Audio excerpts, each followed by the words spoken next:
Yeah, hi there, and these comments are for SK,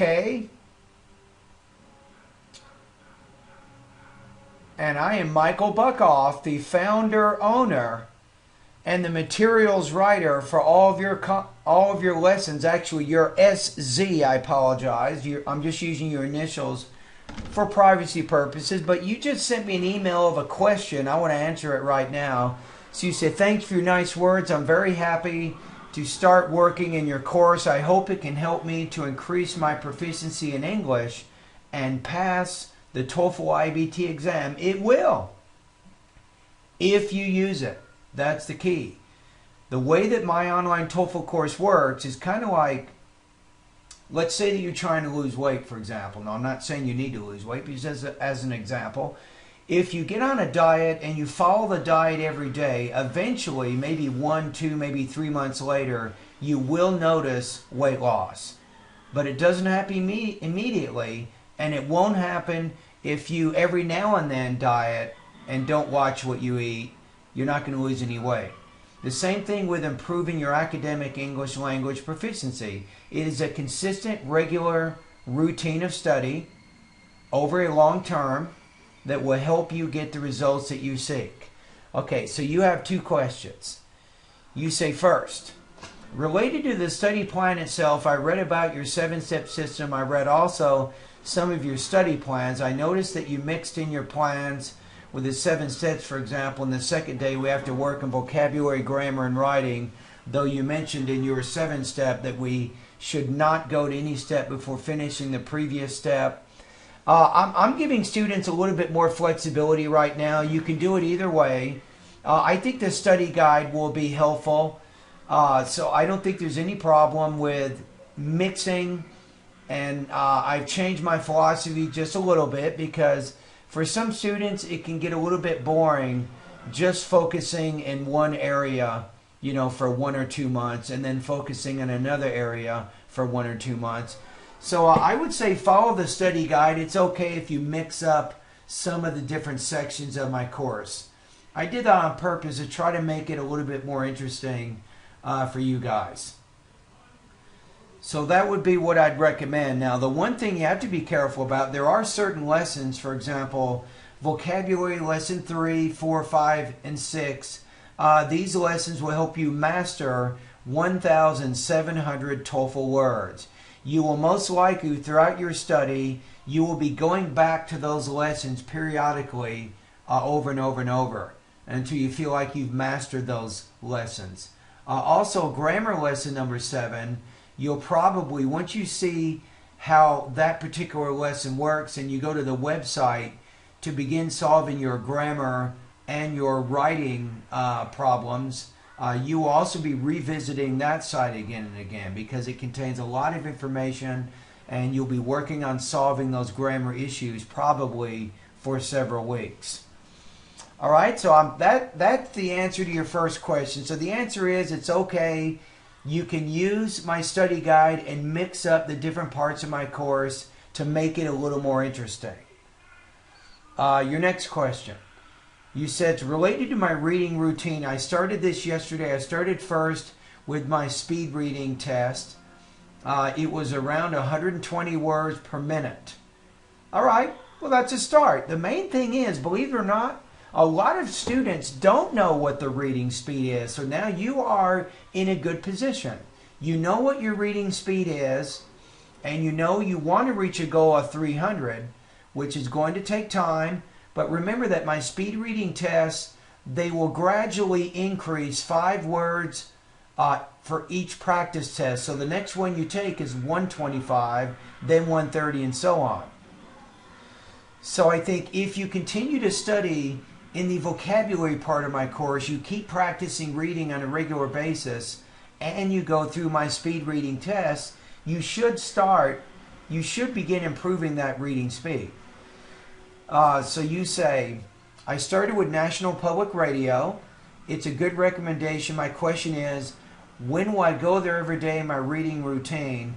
How do I handle new vocabulary and words which I face in new articles? I know the goal of this practice is to increase my reading speed. When I tried this yesterday for the first time, I faced many of the new vocabulary and words that I needed to know its meaning, and this slowed my reading. It does. It will slow your reading speed. So you say, I need your advice here. What is the best way to read articles like that? To skim the words, try to guess the meaning, or to stop to know the new meanings, or to take things in order to get benefit? Usually, the best way to improve your reading, really, in this case, I would say to skim the words and try to guess the meaning. Don't stop. Stopping is the worst thing you do, because once you stop reading, when you see a word you don't know, you're probably going to miss the examples or the context that the writer uses to help you understand the word. And if you stop reading, your reading speed goes to zero, and then you start getting a lot of distractions in your mind. So I would say do not stop when you see those new words. All right, let's take a look at the rest of what you say here. You say, many thanks to you. I hope I don't bother you with my questions. I like to ask a lot, teacher. Waiting for your response. Thanks, SZ. All right, now, no problem. You can ask your questions. Sometimes it may take me a day or two to get to your answers, but I will answer your questions. Now, remember with the reading thing, I'm going to give you a couple of suggestions here. You want to read every day. You already know from my website, about 45 minutes. Number 2, improve vocabulary. You do that by studying my vocabulary lessons number 3, 4, 5, and 6. Then you want to improve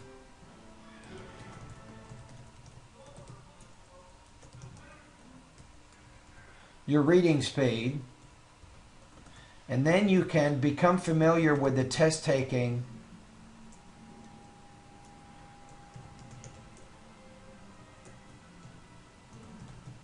strategies for the TOEFL IBT exam, and then you can complete reading practice tests. Now you need to know my speed reading tests at my online course, they are not TOEFL level speed reading tests. They're more designed to help you with your basic reading comprehension and to help get you used to reading faster, and you can measure your basic comprehension while reading faster. Now you also notice in the 8th section of my course, SZ, I do have full-length IBT practice tests. So if you want to get a realistic measure of what your current TOEFL score is, including the reading section of the exam, you can complete one of my full-length IBT practice tests. It does cost some additional money, because when you complete one of those practice tests, actually it's a company I've contracted with. They're pretty good. I've gotten good feedback. They will also score all 6 of your speaking tasks and both of your writing tasks. And it's and that'll give you a good idea what your TOEFL level is. So what a lot of students will do is, after maybe a month or two of studying diligently in my online TOEFL course, they will take a full-length IBT practice test so they can see where they are. All right, so in conclusion of this video, let me just kind of recap some of your questions. So with your first question, I said that it's okay if you want to mix up and study the different sections of my course, so that way you don't get so bored. In relating to your second question, I think I told you that it's more important not to stop. Try to use the context to understand those words is your better reading strategy. All right, so, and then we go back to some of the things I said in the at the end. Remember that the only way that you'll score high on a TOEFL reading test is you have to have done regular reading practice for a while. You have to have good vocabulary. You have to have a really good reading speed. And then you become familiar with the IBT reading test taking strategies. And then once you've done 1 through 4, then you can start taking these reading practice tests. Remember, primarily, the first three ideas here, these things will take the longest time here. We're looking at probably maybe 2 or 3 months of practice in these 3 areas, and then maybe just 2 or 3 weeks of understanding the test-taking strategies, and then complete reading practice tests so you can get some feedback to measure your progress, and you will make improvements in the reading area. All right, SC. Anyway, thank you very much for your questions, and keep up the good work.